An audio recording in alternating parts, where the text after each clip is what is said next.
Sa bawat patak ng ulan at bawat ihip ng hangin, naririnig ang hinaing ng pusong nagmamahal ng lihim. Ikaw ang dasal na pabulong, ang bituin sa langit na tinatanaw ng may pag-asa. Matagal nang isinulat ng tadhana ang iyong pangalan, sa bawat pahina ng aking pangarap at panalangin. Ngunit habang ikaw ay sa iba nakatingin, ako'y nananatili, tahimik, ngunit hindi sumusuko.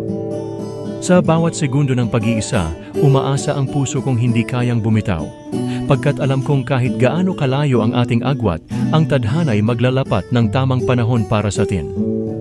Kaya't habang ang langit ay puno ng ulap at ulan, mananatili akong nakatayo, hinihintay ang araw na ako'y iyong mapansin.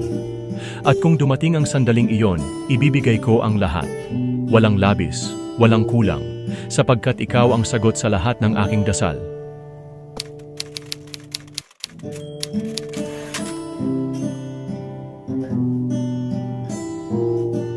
Sa bawat patak ng ulan, sa bawat pintig ng puso, ikaw ang sigaw ng aking katahimikan.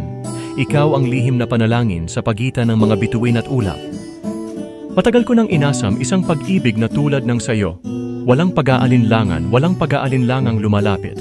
Ngunit heto ako, tahimik na nagmamasid, habang ang puso mo'y sa iba pa bumaling.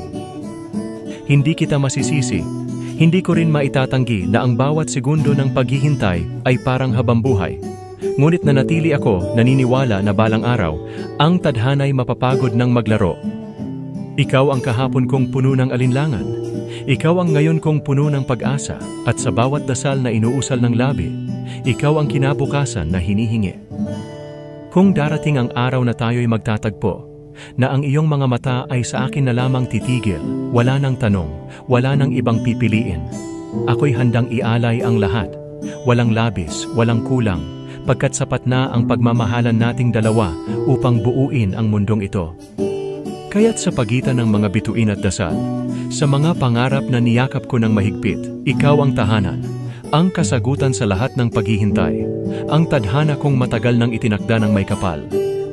At kung ikaw rin ay handang sumabay, pangako, ang puso ko'y hinding-hindi bibitaw. Sa iyo at sa atin sapat na ang pagmamahal upang gawing langit ang kahit pinakamadilim na araw.